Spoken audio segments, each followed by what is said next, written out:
सूर्यवंश की परंपरा तो प्राय प्राय सब कथाकार कहते ही है, लेकिन बात यहाँ यह है कि जो श्री सुधनवा जी के जो चरित्र में जो चर्चा हमारी चली थी कि भार्या ने यह आग्रह कर दिया, वो कर दिया, उसमें मूल रहस्य भगवान श्री हरि स्वयं ही है।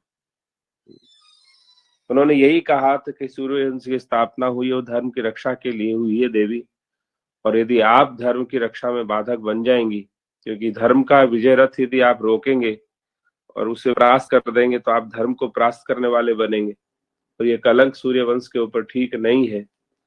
इसलिए मैं तो आपसे यही विनती करता हूँ कि आप कैसे भी करके अपने पतिदेव से एक निशानी मांगिए, ताकि वंश वृद्धि चलती रहे और पितृ तर्पण होते हैं।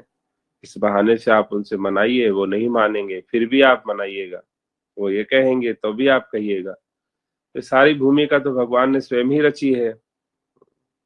और कल ये बताया था, जिस देवी को यदि संतति प्राप्ति हेतु यदि उन पति को रोकना होता तो थाल लेकर के पूजा का दरवाजे पे नहीं खड़ी होती, क्योंकि रनिवास की परंपरा रही है। तो कोई देवी नाराज होती है तो या तो कोप भवन चली जाती है या वो अपने पिलंग पे बैठी रहती है। तो वो दोनों ही अवस्थाओं में न होते हुए वो दरवाजे पे थाल लेके खड़ी थी, और उस थाल लेके कहते हैं और वहीं पे वो अपनी बात कहते हैं, तब जाके उन्होंने ये बातें उनसे कही है। जी जी राधे। हाँ, राधे राधे। हुकुम हुक्म राधे। कल आपकी इच्छा ही कि भाई पुत्र कौन है, हुक्म कौन है, और ये हमने कल ही कह दिया था कि फिर आप आगे और कुछ मत कहना कि उनके पुत्र कौन, उनके, क्योंकि ये फिर अलग हो जाएगी, फिर तो कथाएं हो जाएंगी, कथा हो जाएगी। अपना कथा कहना कोई उद्देश्य नहीं है जी। अपना तो उद्देश्य यह है कि हम अपने पूर्वजों की उस दिव्य परंपराओं से कितने दूर होके किस नरक कुंड में पड़ गए हैं, कैसे नरक कुंड में जाके गिरे हैं, और निकलने का कोई विचार भी नहीं है, ना संकल्प है। यदि आप सोचिए ऐसे ऐसे दिव्य पूर्वजों का यदि चरित्र हमारे बालपन पे यदि गर्भावस्था से बालकों को मिलता हो, तो बालक कोई निकृष्ट होंगे, व्यभिचारी होंगे, नहीं, कोई मतलब ही नहीं है। लेकिन जब हम ट्विंकल ट्विंकल से स्टार्ट करते हैं, लिटिल चैम्प से स्टार्ट करते हैं, स्पाइडरमैन से स्टार्ट करते हैं, तो फिर वैसे ही दुर्गति होती है। जी।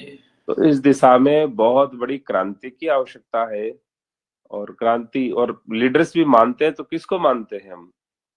ज्यादा से ज्यादा जो ये समाज सुधारक आए थे ना 100-125 साल में, मतलब अंग्रेजों के समय पे,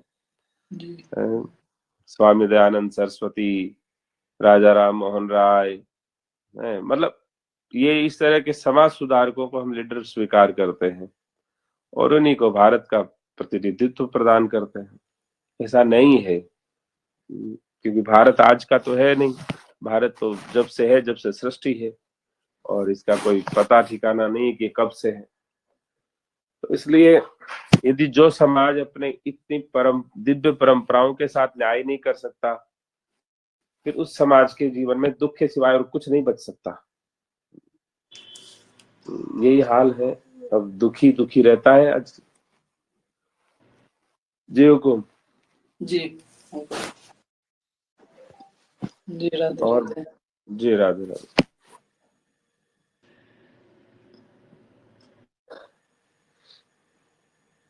जी और बताएं। अच्छा, मैं एक बात पूछता हूँ आप लोगों से, आप तो सब मानस मर्मज्ञ हैं। सीताराम सीताराम भगवान। भगवान। आपके श्री जनक राज जी, उन्होंने सबको निमंत्रण भेजा था स्वयंवर का, माता जी जानकी भगवान। जी का। जी भगवान। तो हम एक बात बताइए, उन्होंने अयोध्या में निमंत्रण क्यों नहीं भेजा? जी भगवान, जो महारानी सीता जी का जो जन्मस्थल वही है, इसीलिए मतलब सेवा सत्कार, मान्य जन को सेवा सत्कार करने की एक परंपरा है। इसीलिए उन्होंने इस जगह में निमंत्रण दिया होता है भगवान, मुझे ऐसा लगता है भगवान। नहीं, हम समझे नहीं, क्या कहना चाह रहे? भगवान, मैं ऐसा कह रहा हूँ कि जो हमारी परंपरा, सनातनी परंपरा है ना भगवान, जो सीता जी का जन्मस्थल तो जनकपुरी ही है, और उसका एक मर्यादा के हिसाब से ही ये स्थान में निमंत्रण दिया होगा, ऐसा हमको ऐसा लगता है भगवान। नहीं, हमारा प्रश्न यह है जी, कि उन्होंने सबको निमंत्रण भेजा सीता स्वयंवर का, तो अयोध्या को निमंत्रण क्यों नहीं भेजा? ये जी हमारा भगवान। प्रश्न है। जबकि महाराजा दशरथ और श्री जनक महाराज ये तो स्वर्ग साथ साथ जाया करते थे। स्वर्ग में जब ये साथ पधारते थे तो देवराज इंद्र मतलब महाराजा दशरथ को अपना सिंहासन दिया करते थे, जी मतलब उनके साथ सिंहासन पे बैठा करते थे। तो इतना प्रतापी शासक जो देवराज इंद्र के साथ में सिंहासन पे बैठ रहे हैं, और उन्हें जनक महाराज यदि आंखों से देख रहे हैं और अनुभव कर रहे हैं उनके प्रताप को, तो ऐसे प्रतापी शासक को सीता स्वयंवर का निमंत्रण क्यों नहीं भेजा गया? ये हमारा प्रश्न है आपसे।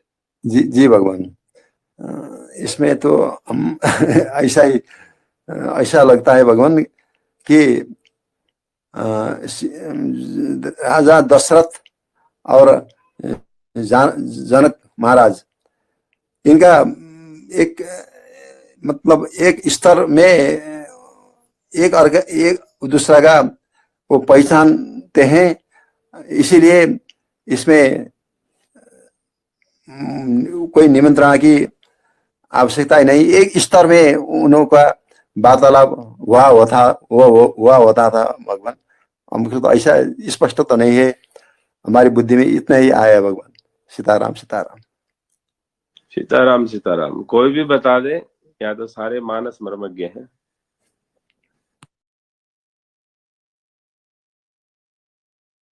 दादाजी विचार से ही ऐसा लगता है कि अयोध्या नरेश इतने प्रतापी होते थे कि वो स्वयंवर में कोई भी यदि उस कन्या को जीत ले, कोई भी मतलब जीत ले, मतलब जो कोई भी वर्ण कर ले, जो भी स्वयंवर के आदेश, तो भी अगर अयोध्या नरेश प्रतापी वहां पहुंच गए कोई भी, तो वो किसी किसी से भी कम नहीं है, वहां से युद्ध करके और वो उनको जीत सकते हैं, मतलब उनको पराजित कर सकते हैं उन लोगों को, किसी कोई भी वहां त्रिभुवन में। तो फिर वहां उस स्वयंवर की मान्यता ही क्या रह जाएगी? ऐसा शायद हो सकता है, ऐसा गलत हो, लेकिन ऐसा लगता है जी। नहीं, वहां तो युद्ध तो था ही नहीं। वहां तो युद्ध की शर्त थोड़ी थी, युद्ध करो ले जाओ। वहां तो शर्त ही कुछ और थी। नहीं जी, जैसे किसी को वरण कर लिया और उसके बाद में अयोध्या द्वीप वहां है अगर, तो वो तो उनको परास्त करके ले जा सकते हैं। हाँ, तो ले जा, नहीं ऐसा नहीं है। स्वयंवर की एक शर्त है, मर्यादा है, उसी के अनुरूप तो चलेगा। अब स्वयंवर की जी शर्त तो यह है कि धनुष भंग करेगा, प्रतिंचा चढ़ाए भंग करेगा, वो सीता का वर्ण करेगा। अब इसमें सारे ही राजा आए हैं, और एक पिता की पीड़ा, पिता तो चाहता है कि सर्वश्रेष्ठ योद्धा ही मिले मेरी कन्या को। तो यदि वो सर्वश्रेष्ठ है तो सर्वश्रेष्ठ को उन्होंने निमंत्रित क्यों नहीं किया? और निसंदेह है, यदि देवराज इंद्र जिनके साथ सिंहासन साझा कर रहे हैं, देवराज इंद्र इनके युद्ध में मदद लेते हैं, और ये भगवान वो जानक भगवान महाराज जानते हैं अच्छे से, तो फिर वहां निमंत्रण तो बनता ही है ना जाने का। मतलब ये है। कभी स्पष्ट ध्यान नहीं दिया रहा था और समझ भी नहीं सकते, कोई विचार नहीं आ रहा है इसके संदर्भ में कि ऐसा क्यों किया गया। जी, कोई बताएं। श्री द्वारकाधीश के श्री चरणों में दंडवत। जी राधे राधे। राधे राधे। वैसे तो राधे राधे, मैंने तो ये कभी कहीं वैसे तो सुना पढ़ा तो नहीं है, पर वैसे ही बता रहा हूँ मैं तो सामान्य उसके हिसाब से। शायद वो उनको मतलब अपने घनिष्ठ मानते होंगे, महाराज जनक जो है अपने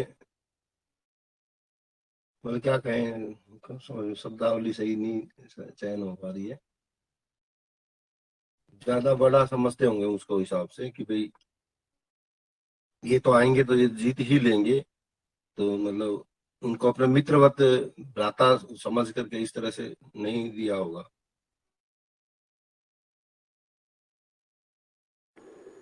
नहीं, ऐसा यदि आप ये सोचें कि महाराजा दशरथ आएंगे, हालांकि उनके पुत्र भी तो थे, राजकुमार भी है उनके यहाँ, और महाराजा दशरथ स्वयं भी यदि आते हैं और वो मेरी कन्या का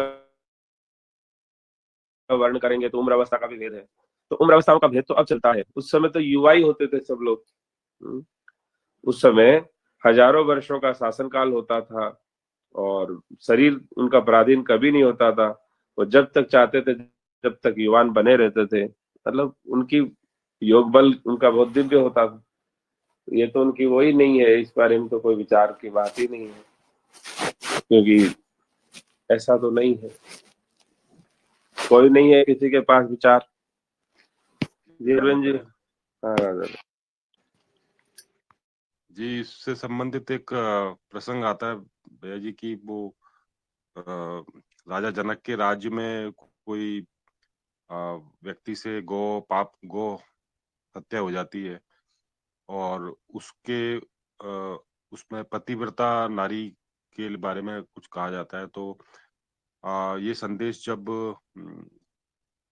श्री अयोध्या जी पहुंचता है तो वहां पर महाराज दशरथ ये पता लगवाते हैं कि हमारे राज्य में कौन नारी पतिव्रता है। तो वहां पर ये कहा जाता है कि सभी नारियां राज्य की जो है वो पतिव्रता है। तो उसमें जो एक सफाई कर्मचारी होती हैं उनको वहां भेज दिया जाता है। तो इसी संदर्भ में राजा जनक को संभवतः ये संदेह था कि इस राज्य की इतनी उच्च महिमा है, उच्च कोटि के वहाँ नागरिक हैं, तो कहीं स्वयंवर में यदि वो किसी साधारण मनुष्य को भी भेज देंगे, व्यक्ति को, तो वो भी जो है उस धनुष को का जो वो उनका शर्त थी कि उसको प्रत्यंचा चढ़ाने की, तो वो उसको संपूर्ण कर सकता है। तो इस कहीं इस वजह से शायद उन्होंने उनको वो नहीं भेजा निमंत्रण। जी राधे राधे। हाँ हाँ, ये भी एक कारण है, लेकिन इसी तरह का एक कारण और है कि एक बार महाराजा जनक। हाँ बोलो प्रीति जी। जी भैया, राधे राधे। राधे राधे। श्री राम जी वहां पर किसके साथ गए थे? वहां पर स्वयंवर में कौन से मुनि के साथ? हाँ जी, स्वयंवर में श्री राम जी जो मुनि जी के साथ गए थे उनका नाम पूछ रही थी। श्री विश्वामित्र मुनि। जी जी, तो हो सकता है कि ये सेवा उन्होंने उन्हीं को ही दी हो और उनको इस चीज का भान हो कि श्री राम जी मतलब वीर हैं, भगवान हैं, तो उन्होंने ये सेवा उनको दी हो कि आप लेकर आइएगा उनको स्वयंवर में। नहीं नहीं, ऐसा कुछ जी राधे राधे। नहीं। जी राधे राधे। एक बार की घटना है, स्वर्ग की घटना है। महाराजा जनक और शनिदेव, उनके बीच में शास्त्रार्थ होता है किसी विषय पर, और शास्त्रार्थ में शनिदेव परास्त हो जाते हैं।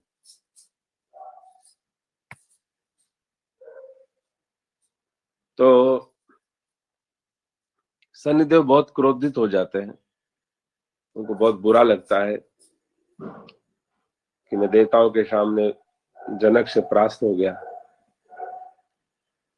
और वो जनकपुर पहुंचते हैं और पहुंच करके जनक वाटिका को जला देते हैं। जनक वाटिका दिव्य वाटिका होती है, उसका कोई पुष्प मुरझाता नहीं है, उसकी सुगंध कभी कम नहीं होती है, और वो एक दिव्य वाटिका है, और उस दिव्य वाटिका को जला देते हैं। और जनक वाटिका माता जानकी जी के लिए थी, तो इसलिए जनक जी का विशेष स्नेह भी उससे था। और जिस विदय वाटिका का प्रसंग आता है ना श्री राम जी के, उसमें उसकी बात है। तो अब जनक जी बहुत दुखी होते हैं इस बात को, उस घटना को लेकर के। तो अपने कुलगुरु से पूछते हैं कि इसका समाधान क्या हो सकता है, इस वाटिका का क्या, कैसे करें। तो कुलगुरु ने कहा कि यदि कोई कच्चा धागा लेवे और कच्चा घड़ा लेवे, कच्चा घड़ा कच्चे धागे से बांधे और वाटिका के कूप से जल निकाल करके वाटिका में देवे, यदि ये विधि पूरी की जाए तो वाटिका तुरंत हरी भरी हो जाएगी, अपने वास्तविक स्वरूप से वापस हो जाएगी। तो बहुत कोशिश की गई, सबने किया कोशिश, देवताओं को भी बुलाया, मतलब बहुत कोशिश की गई, लेकिन बात बनी नहीं।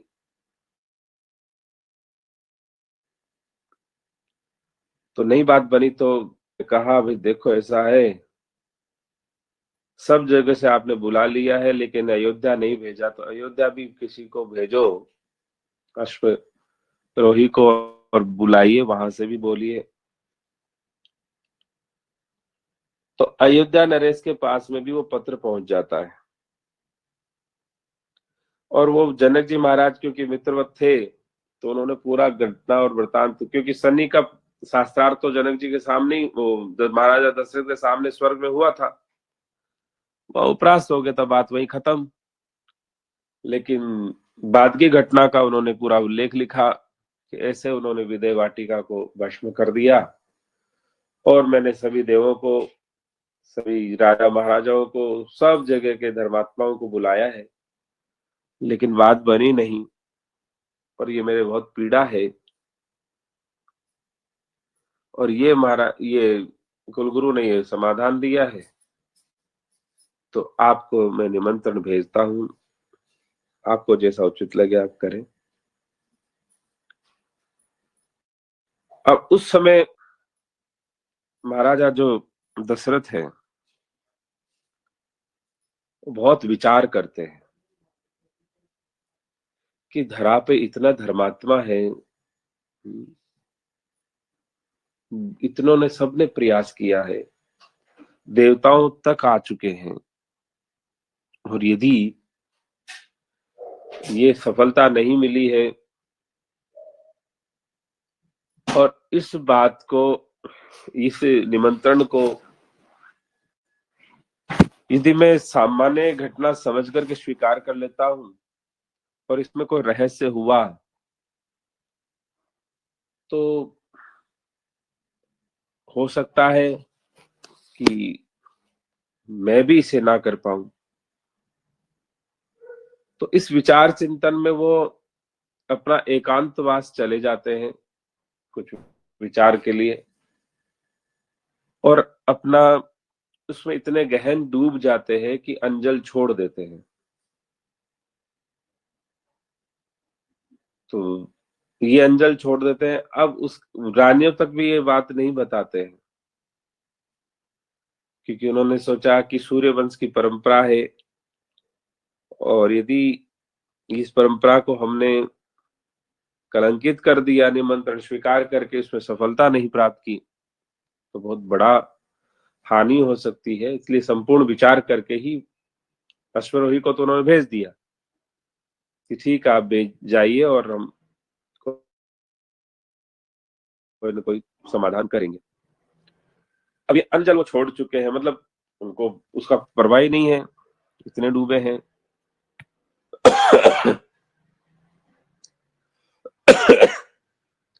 अब उनकी सेवा में एक मेहतर,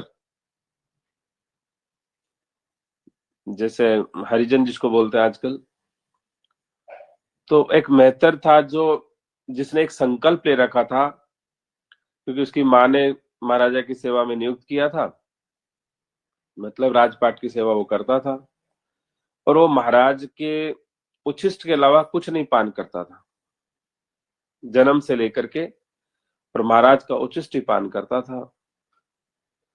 अब उसको 1 सप्ताह हो गया, वो भी बेचारा भूखा पड़ा है।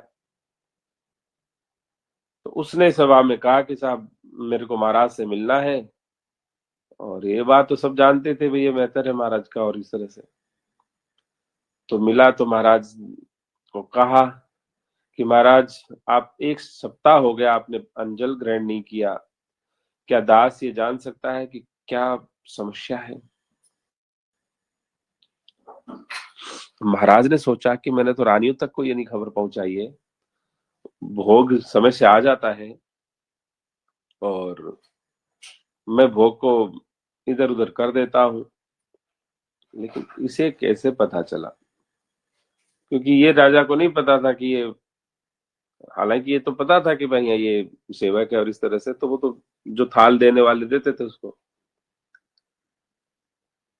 तो उससे पूछा गया कि भाई ऐसा क्यों, तुम्हें किसने बताया है?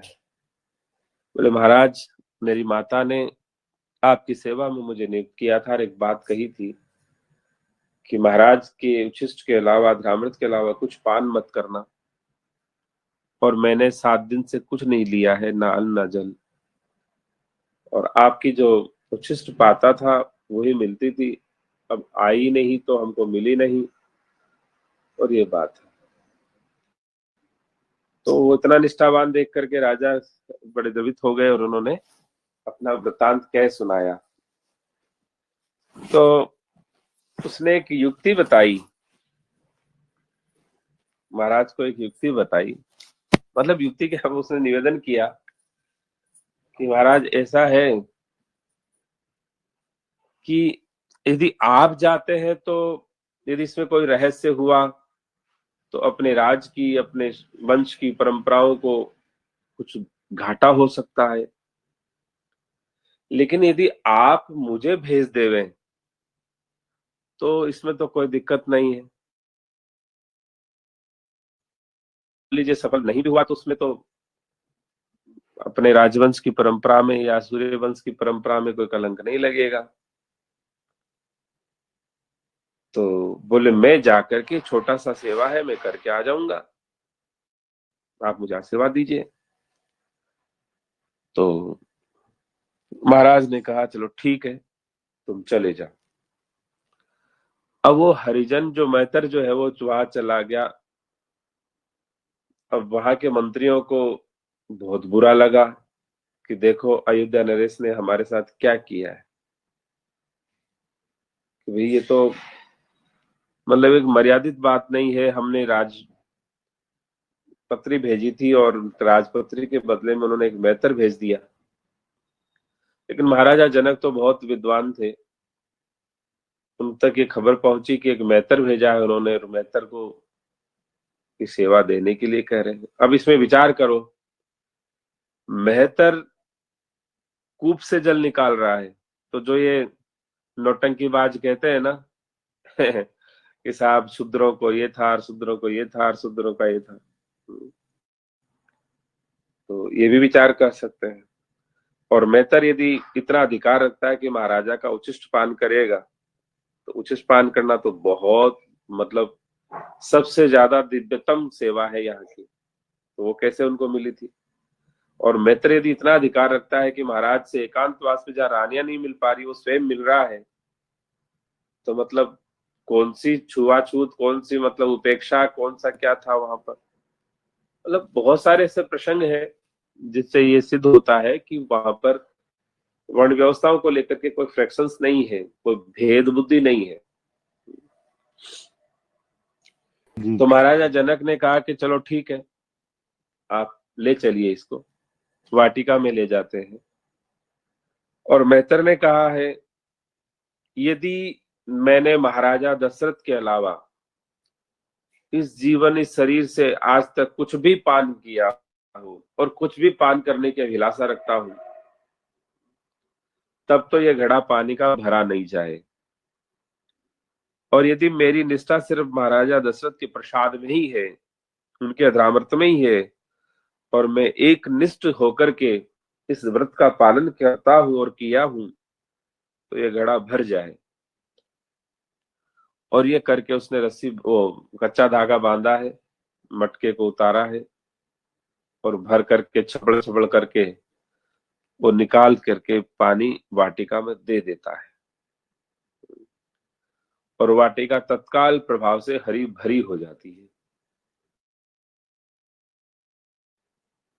और ऐसा होने के बाद में कुछ ही वर्ष के बाद में सीता स्वयंवर की रचना हो गई। तो जब ये विचार आया कि सबको निमंत्रण भेज रहे हैं, अयोध्या भी भेजें, तो मंत्रियों ने ये सलाह दिया कि महाराजा दशरथ आपके मित्र हैं, और मित्र संबंध को मानते हुए यदि वो जानकी जी में यदि ये दृष्टि कर ले कि वो भी मेरी पुत्रीवत है, और वो नहीं आए और उन्होंने किसी मैतर पैतर को किसी को भी भेज दिया, तो इसका विचार आप पहले कर लीजिए। तो इस विचार को जानते हुए, मित्र संबंध को स्वीकार करते हुए और इस भय के कारण से वहां निमंत्रण नहीं भेजा गया था। जी, राधे राधे। अत्यंत अद्भुत बात है राधे, ये तो आश्चर्यजनक भी है और इतना अद्भुत प्रसंग है। इसमें सारी वर्ण व्यवस्था की सारी समस्याएं भी खत्म हो गई, और ये भी समझ में आया इस प्रसंग में सबसे महत्वपूर्ण बात राधे दी ये समझ में आ रही है कि जो अपनी शक्ति है और भगवान की शक्ति है, उनमें कितना डिफरेंस है। और भगवान की शक्ति मतलब संकल्प की या वचन की या समर्पण की शक्ति जो है कितनी अद्भुत है, क्योंकि उसका कोई मार्ग नजर ही नहीं आ रहा था, लेकिन उन्होंने सिर्फ इससे कि भाई मेरी यदि निष्ठा उनमें है तो उसी से वो कार्यक्रम हो गया। ये बहुत बड़ी आश्चर्यजनक और बहुत वास्तव में हमारे को आंखें खोलने वाली चीज है राधा। और एक बात और बताते हैं आपको, इस मेहतर समाज में, हरिजन समाज में, वाल्मीकि समाज में हमारे बचपन तक हमने देखा है कि वो यहाँ से घरों से, कोटड़ी से, रावड़ों से उच्छिष्ट ले जाया करते थे, झूठा।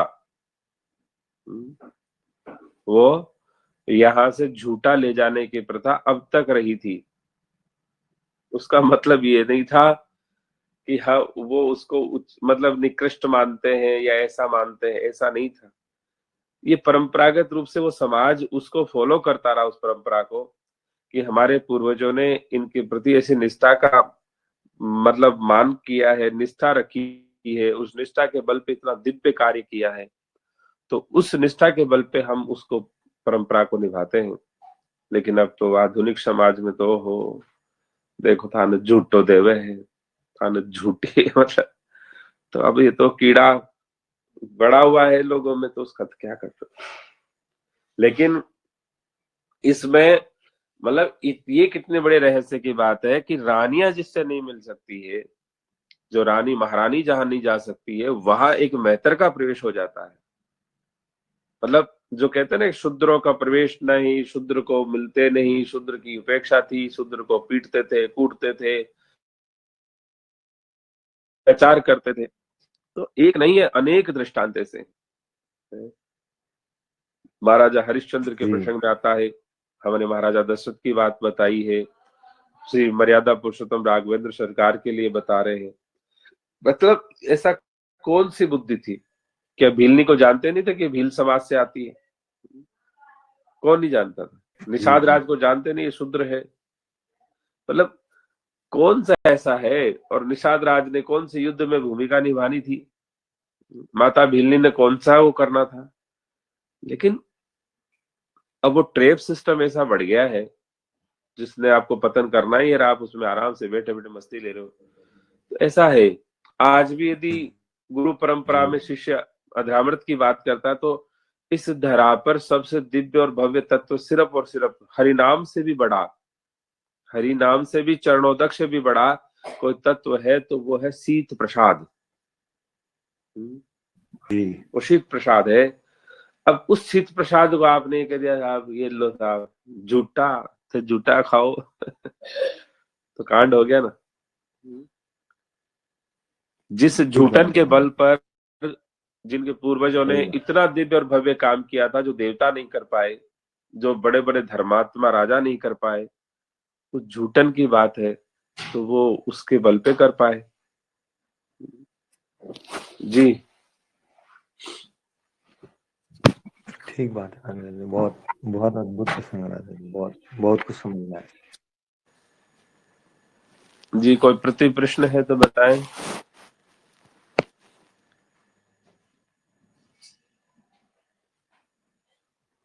इसको देख करके सुन करके ऐसा विचार आ रहा है राधे राधे कि ऐसे धर्मात्माओं की प्रसादी पाने से तो सचमुच, क्योंकि हमारे भक्तमाल जी में भी तो ये प्रसंग आता है कि उन्होंने एक खाली अपने उच्छिष्ट पाया गुरु जी का, और उससे ही उनके अंदर ये स्थिति हो गई कि वो अंदर भी जाने लग गए उनके हृदय में।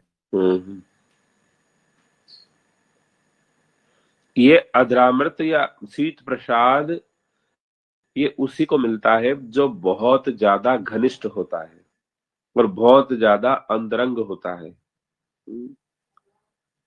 ये उसी को मिलता है। और कहने का मतलब है, प्रसंग बस बता रहे हैं, कोई वैसी बात नहीं है। दास गुरुदेव के पास पहुंचते हैं, मतलब श्री परमहंस जी महाराज के पास, और महाराज प्रसाद के लिए कहते हैं, तो हमने कहा आप पा लीजिए, हम तो पा लेंगे बाद में। अब उन स्नेह है कि वो अधरामृत देते ही है, तो श्याम सखा ने उस पर कब्जा करने की कोशिश करी, लेकिन श्याम सखा को उन्होंने नहीं दिया।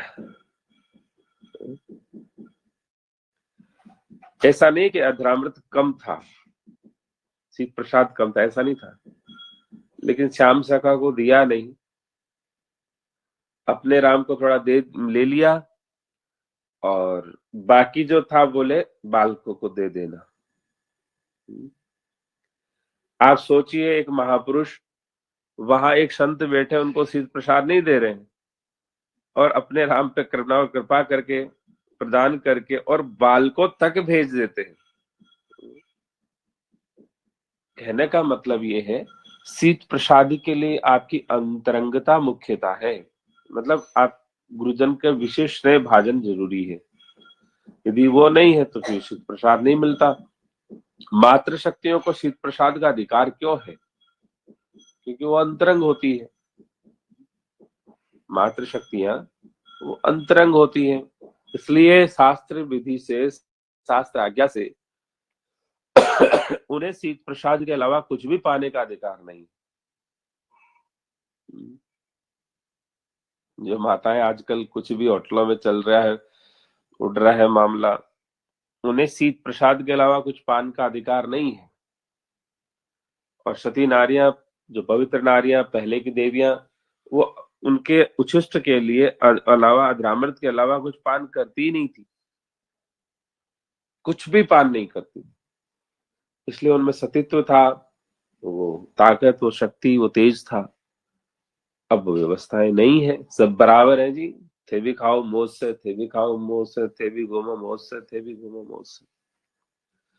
तो भारत की संस्कृति और परंपराओं की कुछ विशेषता उन विशेष नियमावली के कारण थी, जो आज हमारे लिए वो एक, कहने का मतलब है, उपेक्षा का कारण, मतलब उपेक्षित हो चुकी है, और उनसे हमारा कोई सरोकार नहीं है। आप सोचिए कि ये शीत प्रसाद का नियम यदि देवियां आज तक अपनाती रहती, तो किसी के घर में तलाक नहीं, किसी के घर में वैमनस्यता नहीं, किसी के घर में तू तू मैं नहीं, कुत्ता बिल्ली की लड़ाई नहीं, बढ़िया से मौज से चलता रहता सब कुछ। लेकिन वो ऐसा नहीं है तो क्या है। जी जी राधे राधे, वास्तव में बहुत अद्भुत, बहुत अद्भुत लगा। और कोई प्रति प्रश्न है तो बताए कोई। जी भैया, राधे राधे। राधे राधे। जो श्री ठाकुर जी को भोग नहीं लग रहा है, यदि श्रीमान जी वह पाई तो उसका भी उच्छिष्ट पाना चाहिए। श्री ठाकुर जी को बिन भोग लगे तो कोई पाता ही नहीं है। और श्री ठाकुर जी के बिना भोग लगे तो विष्ठा हो जाता है, मल होता है।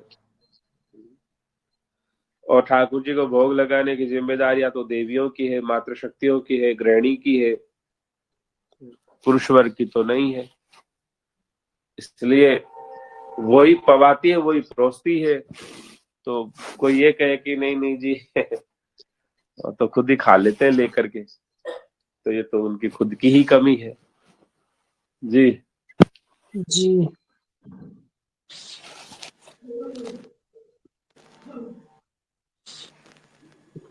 तो फिर तो ये चीज पॉसिबल नहीं हो पाती है भैया, क्योंकि बाहर का भी चलता रहता है आना जाना।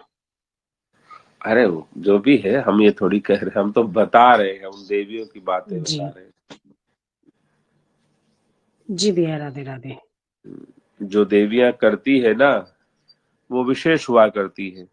यदि शेष भी ऐसा करने लग जाए तो फिर तो क्या है। लेकिन पहले भारत में सब मातृशक्तियां विशेष हुआ करती थी, सब।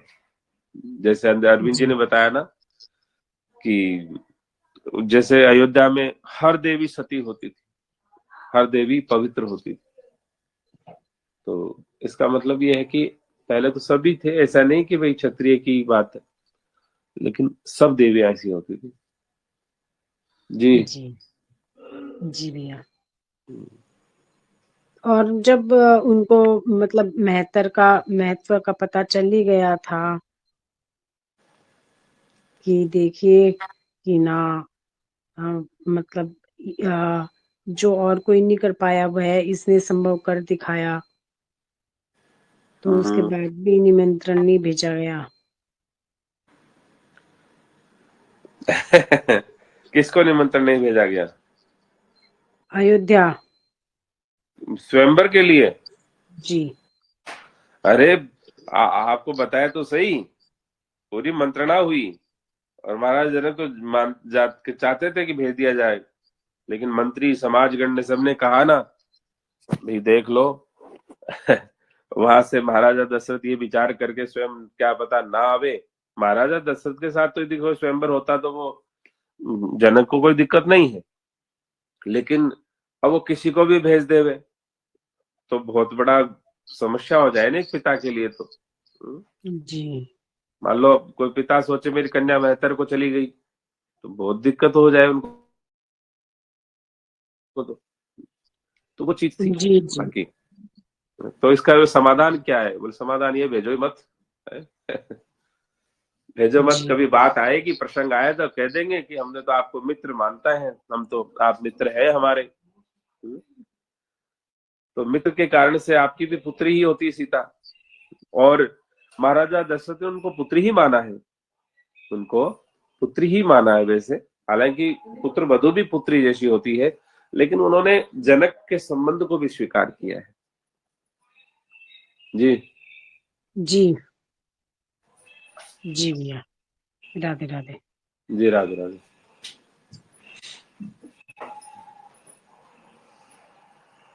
और कोई प्रश्न? जी अरविंद जी।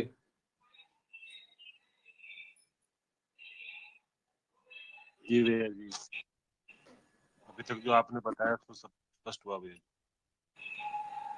जी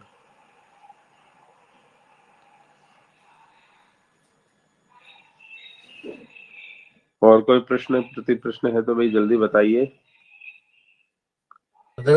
इस प्रसंग से तो नहीं है, इससे संबंधित थोड़ा सा ये है, जैसे समाज में अपने परंपरा रहती है ना, ये एक थाल में खाने की, मिलजुल करके जो खाते हैं, उस वो क्या इसी से संबंधित है क्या? जैसे सामान्यतः कहा जाता है कि भाई सब अपना अपना ही अलग अलग लेंगे, जो अभी परंपराएं हैं अंदर। और हमने पहले से देखा था कि भाई अक्सर कई लोग बैठ करके एक थाल में खाते हैं, तो इसके पीछे क्या रहस्य है? नहीं, वो तो मूर्खता है, राक्षस वृत्ति है ये तो। सनातन के इतिहास में कभी किसी जगह ये प्रसंग नहीं आता कि एक जगह बैठ के खाते हैं, कहीं भी नहीं आता है। जैसे यहाँ भी मैत्र वाली बात है, शीत प्रसाद की बात है, तो वो किसी को दिया जाता है और वो भी कोई अभीष्ट को दिया जाता है, सबको थोड़ी दिया जाता है। ये तो राक्षसी परंपरा है, एक थाल में खाना, एक जगह बैठ के खाना, मतलब राक्षस की परंपरा है। हाँ ये जरूर है, भाई भाई बैठ के पाते हैं। और पहले जैसे जो जैसे पुराने जमाने में भाई, जैसे मान ली कोई 10 भाई हैं, कोई 25 भाई हैं, कोई 30 भाई हैं, ऐसे होते थे वो। तो उसको सामाजिक संदर्भ समझ लिया गया कि वो नहीं, वो समाज सारा ही बैठ के, नहीं ऐसा नहीं है। भाई भाई खाते हैं, बहन भाई खाते, वो पिता पुत्री खाते हैं, और मतलब बहनें बहनें खाती हैं, वो एक सिस्टम था। तो उसका तो विज्ञान है पुराने जैसे शास्त्रों में, लेकिन कोई भी बैठ के सब खा रहे हैं ऐसा नहीं है जी। परंपरा तो भाइयों की थी, मतलब परिवार वाले ही खाते हैं वैसे तो, परिवार वाले नहीं, परिवार वाले नहीं, अपनी मतलब जन्मदात्री माता के गर्भ से पैदा लेने वाले भाई, एक ही गर्भ से जन्म लिए हुए भाइयों की बात थी। उसका कारण रहस्य पता है आपको? वैसे तो शास्त्र ये कहता है कि भाई भाई संग बैठ के प्रसाद पाते हैं, उनके जीवन में स्वर्ग का सुख भी फीका हो जाता है। क्या? ये शास्त्र वचन ये है, यदि भाई भाई संग बैठ के प्रसाद पाते हैं तो उनके जीवन में स्वर्ग का सुख भी फीका हो जाता है जी। तो भाई लेकिन सिर्फ सगे भाई है, एक ही सगे, एक माता के। इसके पीछे रहस्य क्या है? जी नहीं बताइए। हाँ, यदि इस सिद्धांत को ठीक से समझ लिया होता और मान लिया होता तो आज देवियां भ्रूण हत्या नहीं कर रही होती। तो हमारे शास्त्रों ने पहले से ये पूर्वाभास किया था कि माताओं की इतना पतन होगा, इतनी दुर्गति होगी, इतनी नीच कर्म को प्रवृत्त हो जाएंगी कि अपनी ही संतति की हत्या करने लगेगी।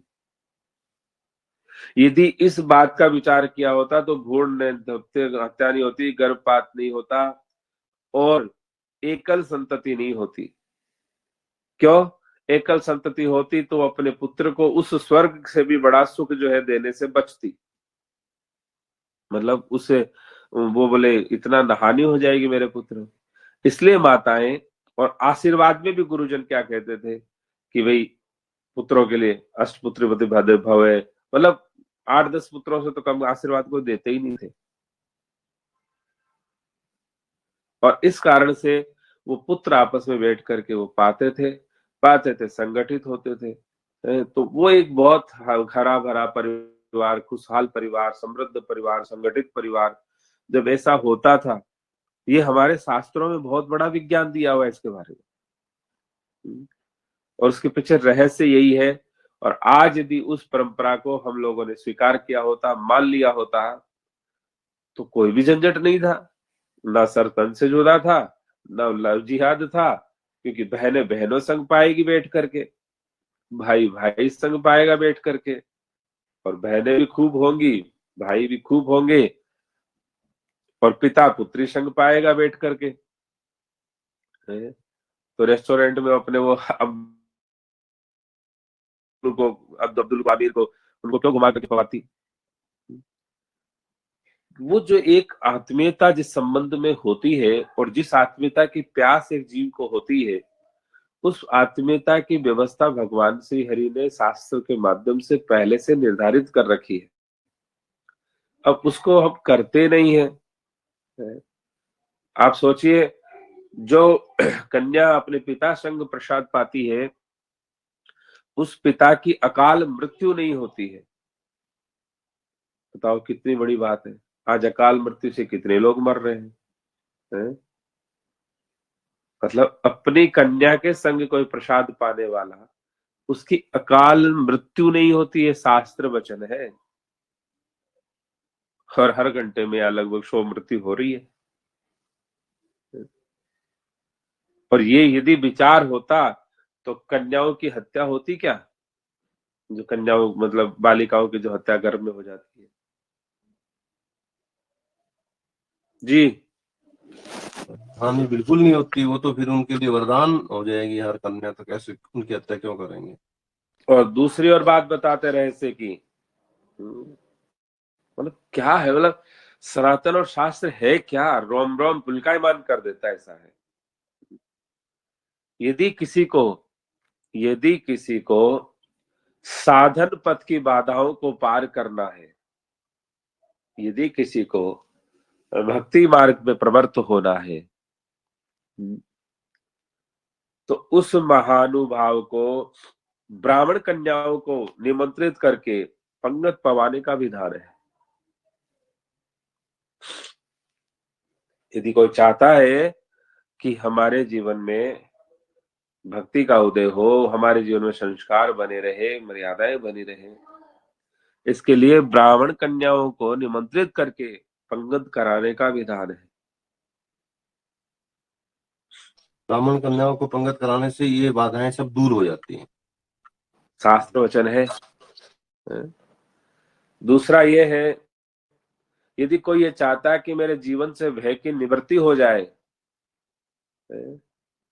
मेरे जीवन से भय की निवृत्ति हो जाए और मेरे जीवन में वो शौर्य और प्रताप आ जाए, सुरक्षा आ जाए, तो क्षत्रिय कन्याओं को निमंत्रित करने के पंगत का विधान है।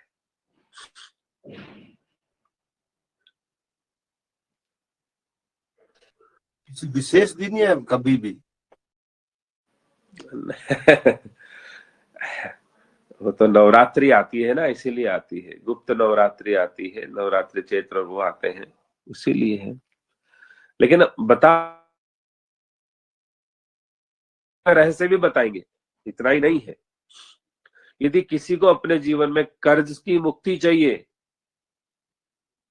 है, तो वैश्य कन्याओं को निमंत्रित करके पंगत का विधान है।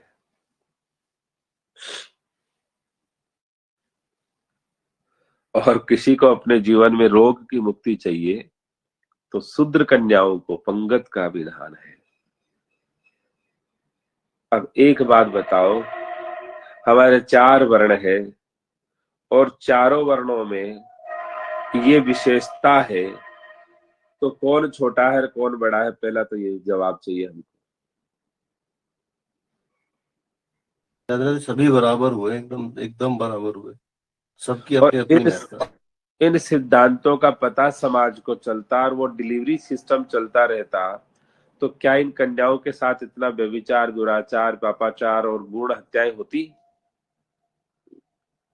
करोड़ों करोड़ों कन्याओं की हत्याएं गर्भ में की गई है इसी धर्मात्मा समाज के माध्यम से।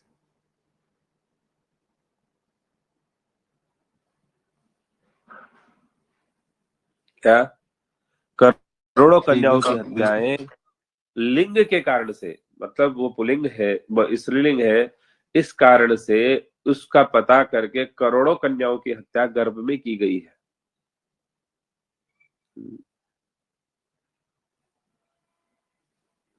तो कहने का मतलब यह है कि सनातन में कहा वो दिव्यता और भव्यता नहीं है, किस वर्ण को वो अधिकार नहीं दिया है।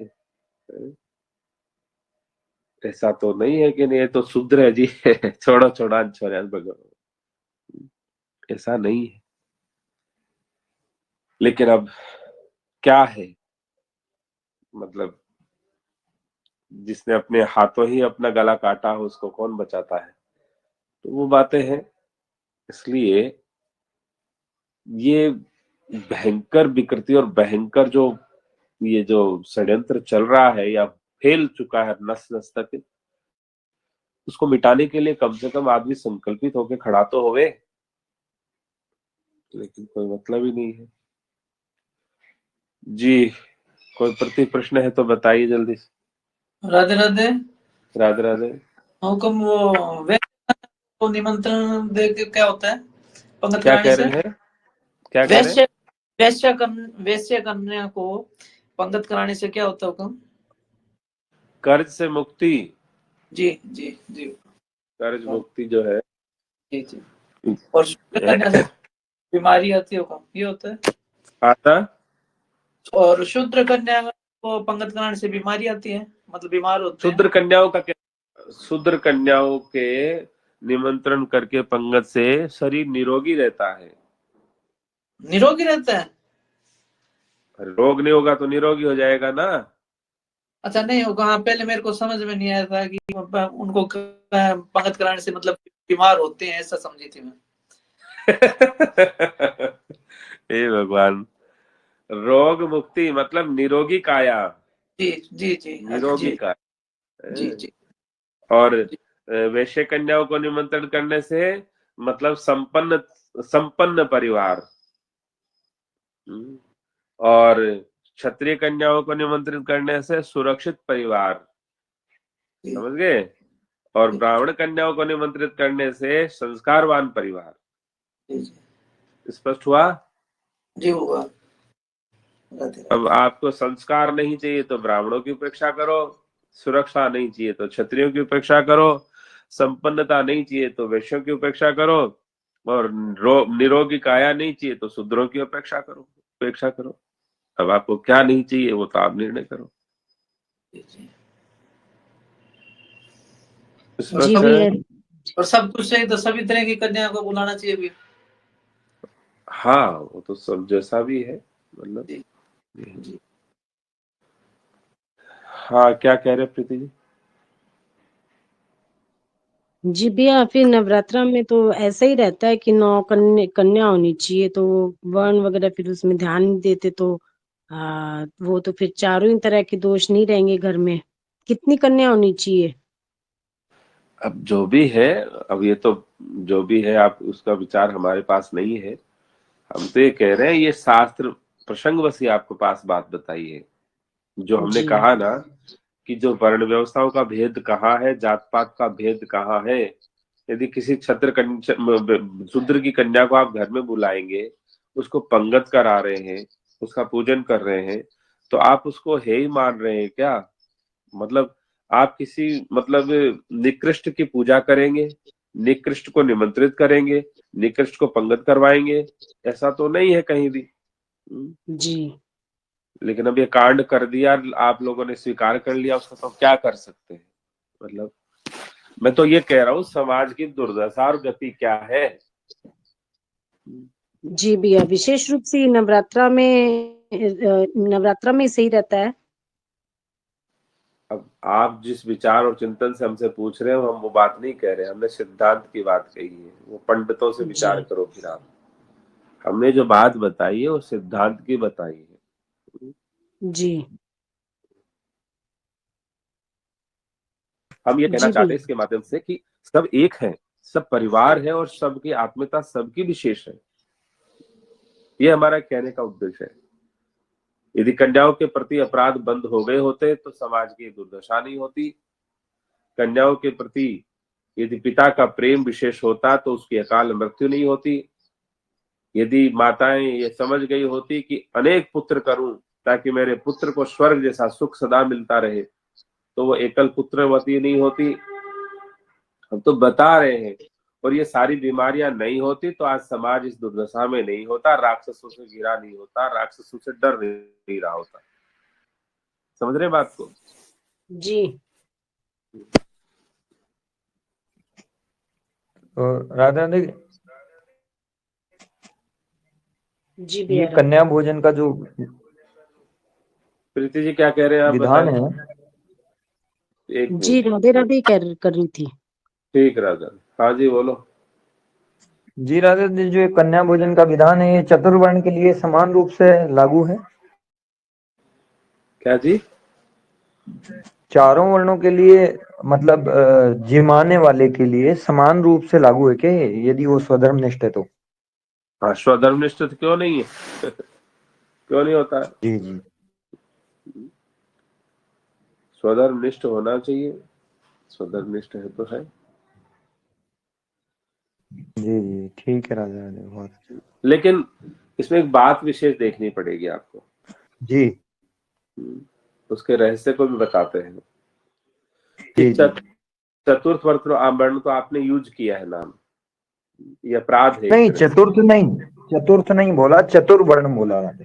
चारों वर्ण। हाँ, मेरे कहने का मतलब है शूद्र वर्ण की जब बात आती है कि भाई शूद्र वर्ण की जब अपन बात करें तो शूद्र वर्ण शारीरिक रूप से स्वस्थ होता है। जी क्या शारीरिक रूप से वो स्वस्थ है और संपन्नता की दृष्टि से वो विशेष है।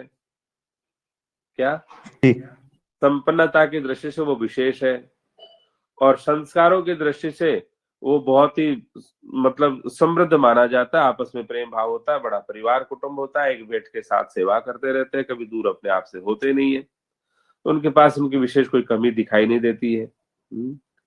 और निरोग मतलब जो रोग मतलब स्वस्थ शरीर की बात है तो वो सब कुछ है। और सुरक्षा की बात यदि अपन कहें तो चतुर्थ की तो संगठित होने के कारण से, कुटुंब विशेष होने के कारण से वो भी उनके पास व्यवस्था होती है। तो ऐसा कोई विशेष जी भाव उनके पास प्रतीत नहीं होता, लेकिन शास्त्र ने ये मर्यादा दी है यदि किसी के जीवन में ऐसा हो, ऐसा कर सकते हैं। जी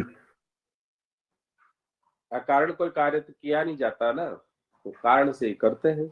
तो उसमें ये दिया है यदि कोई जी स्वधर्मनिष्ठ है, पवित्र जीवन है तो किया जा सकता। अब कोई कहे वो दारू पीता है, कोई कहते जी वो तो ऐसे ऐसे काम करता है, मांस भक्षण करता है, पवित्र जीवन नहीं है। तो ऐसा शूद्र वर्ण नहीं है।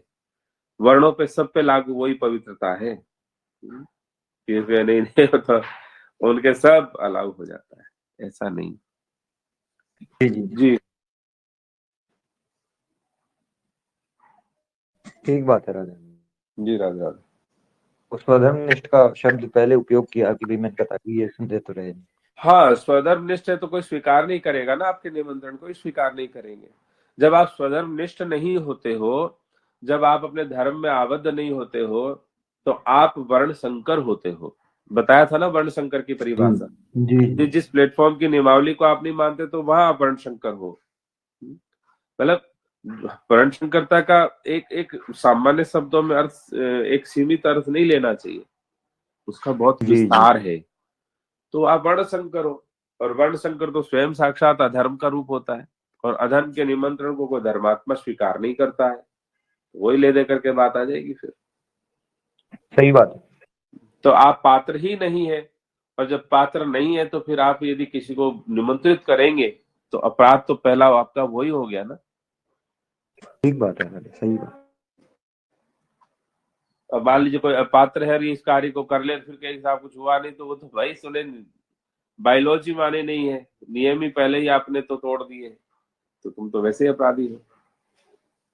जी जी जी समझ में आ रहा था, आधी बात नहीं समझनी चाहिए, पूरी बात समझ करके, और यदि पात्र है तो वो ये कार्य कर सकता है शास्त्र हमने में तो दे। इसलिए तो कहा प्रति प्रश्न करो ना, प्रति प्रश्न करोगे तो हम पूरी बात और निकल जाएगी। अब प्रति प्रश्न तो आप ही जी जी करेंगे, हमको क्या पता कि हम आपने पूरी समझी कि अधूरी समझी है, तो पूरी ठीक बात समझे। अब जैसे जितने यज्ञ अनुष्ठान आदि होते हैं, और यदि आप पात्र नहीं और वो कर रहे हैं तो अधर्म की ताकत बढ़ा रहे हैं, आप अधर्म ही हैं। अधर्म की ताकत जब भी तो बढ़ेगी कि अधर्म कोई कार्य करेगा, अधर्मी कोई का उपासना करेगा। तो आप अधर्मी का सही। प्रतिनिधित्व करके उस उपासना को कर रहे हैं, इसलिए अधर्म बढ़ रहा है। और यदि आप जैसे कि श्राद्ध तर्पण आदि है, या कोई अनुष्ठान है, मान लो मूल पाठ है, पारायण है, पिंडदान है, तो वो क्यों नहीं सफल हो रहा है? वो सफल इसलिए नहीं हो रहा है क्योंकि आप तो स्वयं अधर्म का प्रतिनिधित्व कर रहे हो। तो अधर्म के प्रतिनिधित्व करने के बाद में आप अपने पूर्वजों के लिए या आप अपने जीवन में कुछ मंगल प्राप्त नहीं कर सकते हो, ये नियमावली में है। जी सही बात है राधे राधे, इसीलिए आज समाज में जो है ना, हर जगह वो अधर्म का बोलबाला है, इसीलिए उनकी शक्ति बढ़ती जा रही है, क्योंकि हम स्वयं ही बढ़ा रहे हैं उनकी शक्ति, और तो कोई बढ़ा नहीं रहा। हाँ, मेरे कहने का मतलब इतनी स्पष्ट वाणी में हमने तो कभी सुना नहीं किसी से। अब ठाकुर जी कृपा से इतना ऑडियो वीडियो डले हुए हैं, मतलब जिसकी कोई सीमा नहीं। तब वो इतना स्पष्ट कहने के बाद भी यदि आदमी विचार नहीं करे तो फिर तो मतलब फिर तो भाई ये नियति मान लो कि बस खत्म होना है सबको। जी जी राधे राधे, ठीक राधे बात है। आज जो संवाद हुआ है वास्तव में अगर इसकी एक झलक लोगों तक पहुंचे, समझ में आ जाए उनको कि भाई ऐसा हुआ था महाराज जी के अयोध्या नरेश के शासन में, तो उसके बाद में फिर तो मन में से निकल ही जानी चाहिए भाई हमारे साथ कुछ हुआ है गलत। हाँ वो तो है ही। लेकिन जो निकालने की जिन्होंने बीड़ा उठा रखा है वो सोया रहता है, और जिन्हें डालने की बीड़ा उठा रखी है वो जागा रहता है, वो हर तरह से डाल रहा है, और हम बातों के पता से फोड़ फोड़ करके सो जाते हैं। जी जी जी, ठीक बात राधे राधे राधे, सीताराम सीताराम भगवान। राधे राधे। जी भाई। हाँ राधे राधे। ये वर्ण संकर मतलब जो दूसरी जाति से शादी करे या वो करे, वही तो वर्ण संकर होता है वो काम। नहीं, वही वर्ण संकर नहीं होता। वर्ण संकर जैसे आप स्मृति विज्ञान पाठ्यक्रम में है जी और आप बात करेंगे ओपीडी की, तो आप वर्ण संकरता को फैलावा बढ़ा रहे हैं, आप यहाँ वर्ण संकर बन गए। अच्छा। वैचारिक वैचारिक वर्ण संकर, सिद्धांत के प्रतिकूल आप जाकर के कोई कार्य करेंगे तो आप वर्ण संकर ही हैं। वो जो वर्ण संकर है वो बायोलॉजिकल वर्ण संकर है, वो स्थूल शरीर का वर्ण संकर है। आप जो ये इस तरह की विकृति करेंगे वो आपका है वो वैचारिक सूक्ष्म शरीर का वर्ण संकर है। और यदि यही आपकी आदत बन जाए तो ये आपका संस्कार शरीर का वर्ण संकर है। जी जी इसलिए तो टोकते हैं कि नहीं ये प्रसंग ओपीडी का है, ये प्रसंग तो पीएसएफ का है, ये प्रसंग अमुक जगह का है, तो यहां मत करिए, नहीं वो वर्ण संकरता वाला अपराध लगेगा। जी जी।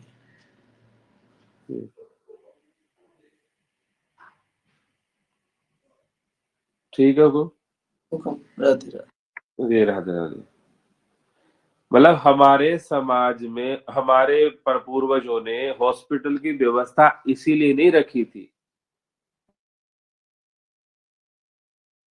ना तो कोई बड़ी बात नहीं है, इतना निकृष्ट थोड़ी होगा हमारा समाज, इसलिए इसकी जरूरत नहीं है। और फिर भी मान लो कभी कभार कोई आवश्यकता पड़ जाए तो इस तरह की बहुत सारी उन्होंने विधियां बताई हैं। और फिर धन्वंतरी भगवान प्रकट होकर के उन्होंने आयुर्वेद सूत्र भी दिए हैं कि चलो ऐसे ऐसे कर लेना। लेकिन अब क्या करें, उन्होंने ये इतना पतन भी नहीं सोचा होगा जितना हो गया। जी सीताराम सीताराम भगवान। जी भगवान, बहुत आदेश है। सुंदर। जी जी भगवान, बहुत सुंदर बात आपने बताया। यही यही जो और जो हमारी परंपरा, सनातनी परंपरा का में रहती है तो ये हॉस्पिटल आदि की आवश्यकता नहीं रहती है भगवान, समाज इतना विकृत नहीं होती है। ये बहुत रहस्यात्मक बात आपने बताया, जो हमारी परंपरा में भी हमने भी देखा था। जो माता जी पिताजी का जो उच्छिष्ट लेती है और चरणोदक लेती है, उस समय एक अति सुंदर व्यवस्था वहाँ थी भगवान, वो तो मिट गई आज। इसी की वजह से सारी विकृति विसंगति आई है भगवान, ये हमारी समझ में आया है भगवान। सीताराम सीताराम भगवान। सीताराम सीताराम भगवान। एक बात बताइए भगवान, विलम्ब तो आज हो रहा है लेकिन चलो हम बताते हैं। यदि कोई ऐसी देवियां हैं उनके जीवन में स्वप्न में भी कभी तलाकी और ये जो डाइवर्स कल्चर आएगा क्या? नहीं आती है भगवान, कभी नहीं आती है। वो रूठ के कभी पियर भगेगी क्या? नहीं। नारी निकेतन पहुंचेगी क्या? मतलब ऐसा कभी उनके स्वप्न में भी नहीं आता है ऐसी चीजें, लेकिन ऐसा हो गया है। और दूसरी बात एक और बताएं, जो हमने चारों वर्ण की चारों कन्याओं की विशेषता जो बताई है, जी पिता और पुत्री का जो संबंध विशेष बताया है, उसके अंदर यदि इतना महत्व उन देवियों का है तो कोई उन देवियों के साथ व्यभिचार, पापाचार, दुराचार का विचार करेगा क्या? कभी नहीं भगवान। हैं? वो कितनी दिव्य और भव्य व्यवस्था है, और आज समाज कितना निकृष्ट हो चुका है, 2-2 साल की बालिकाओं के साथ व्यभिचार कर रहा है।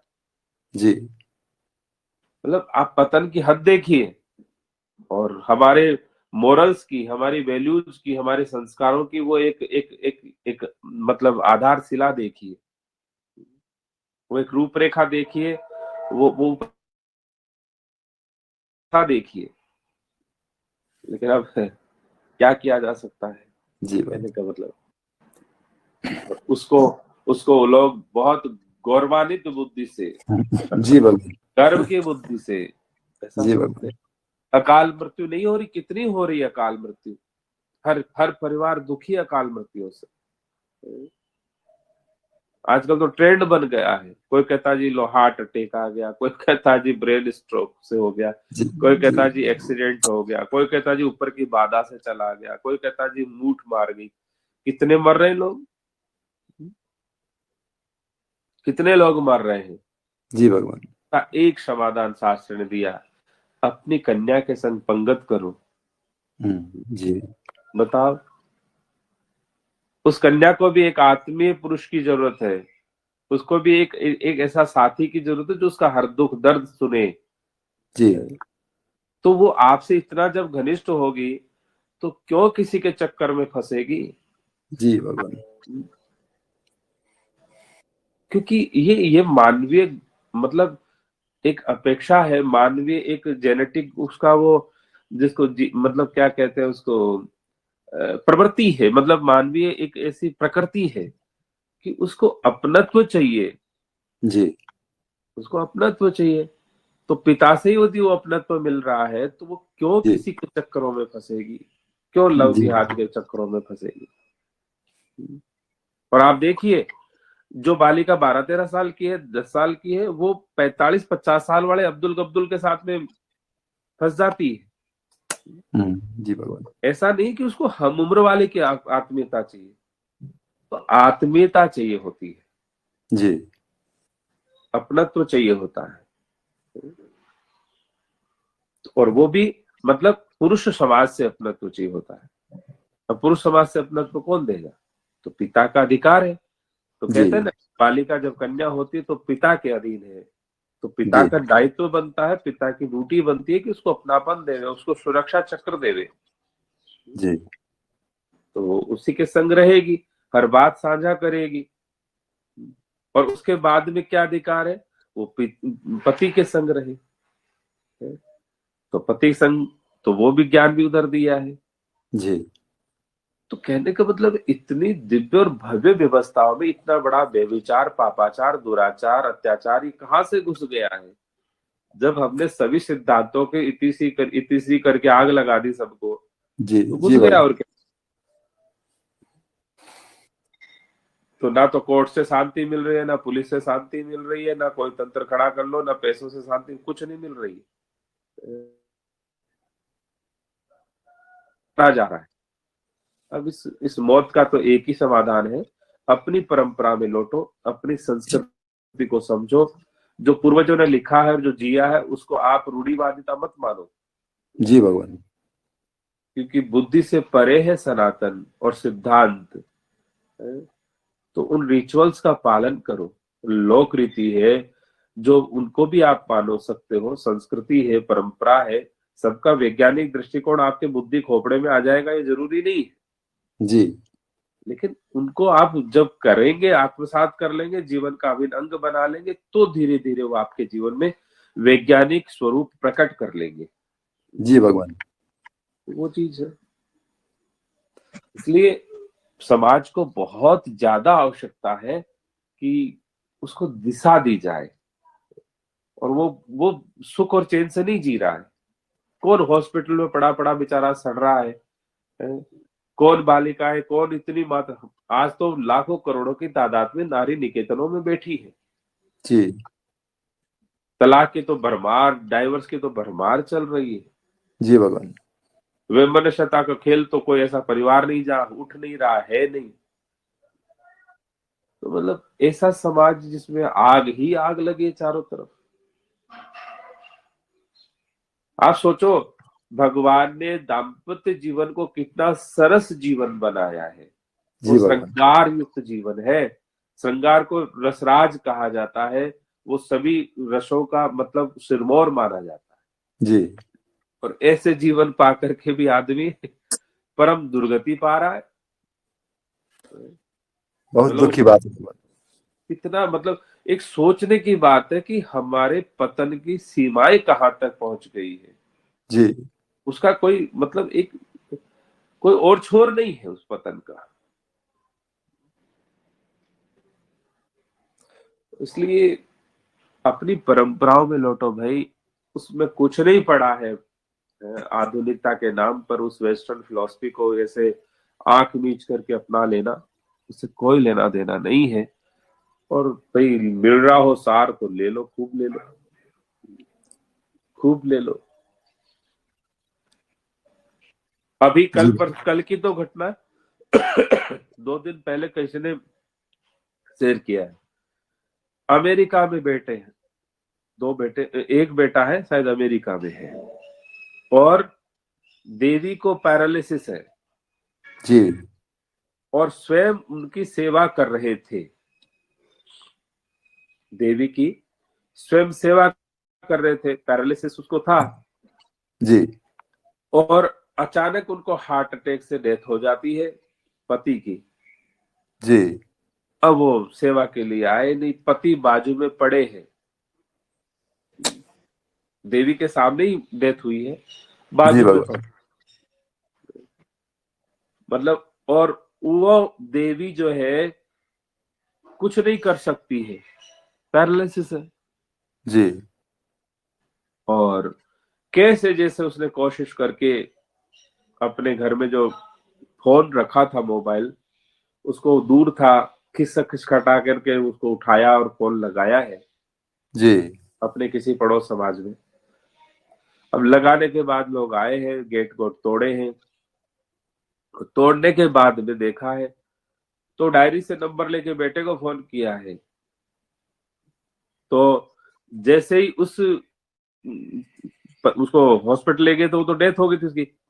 जी, तो जैसे ही वो बेटे ने कहा है कि भाई हम नहीं आ सकते, आप इनका कर दो जो करना संस्कार, और अभी हम आ नहीं पाएंगे। तो ऐसे दुर्भाग्य। सुनते ही वो भी खत्म हो जाती है, जी, पति संगी। कहने का तात्पर्य देखो, अमेरिका में है भाई, बहुत बड़ा पैकेज होगा, ये खुद भी बहुत बड़े अधिकारी थे, अच्छा खासा इनका पैकेज था, बढ़िया बंगला उंगला सब था। लेकिन ऐसे समाज का करे क्या, एक बहुत बड़ा प्रश्न चिन्ह है। जो जी नोटों भगवान। में, बैंकों में जो नोट रखे हैं, या जो बहुत कोठियां बना ली है, या बहुत बड़ा एम्पायर खड़ा कर लिया है, अब उसका करेंगे क्या? कुछ नहीं भगवान। और यदि समाज उसी को विकास मान रहा है, यदि उसी को अपने जीवन का आधार समझ रहा है, तो शास्त्र कहते हैं कि जब मौत होती है ना, मृत्यु के बाद सब कुछ एक दिखाई देता है। जी, हिसाब सबको बराबर करना पड़ता है, चाहे पैसे वाला हो, चाहे गरीब हो, चाहे कोई भी हो।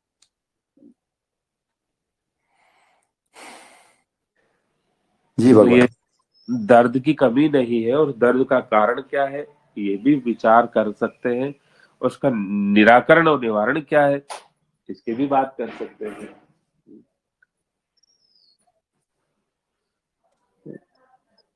जी हाँ, भगवान। जान जी, कुछ आप भी कह रहे थे क्या? सीताराम सीताराम। हाँ जी हाँ भगवान। दादा, हमारा तो निवेदन इतना ही था कि वो जो विज्ञान बताया था आपने पिता पुत्री का, उसमें ये पूछना चाहते थे कि भाई वहां पर पुत्री की आयु सीमा, मतलब पुत्री युवान हो जाए कन्या, तब तक कन्या की बात अविवाहित है। रहे तब तक पूरे टाइम है, या वो युवान हो जाए उसके बाद नहीं है ऐसा? नहीं नहीं, कन्या कन्या कन्या तक।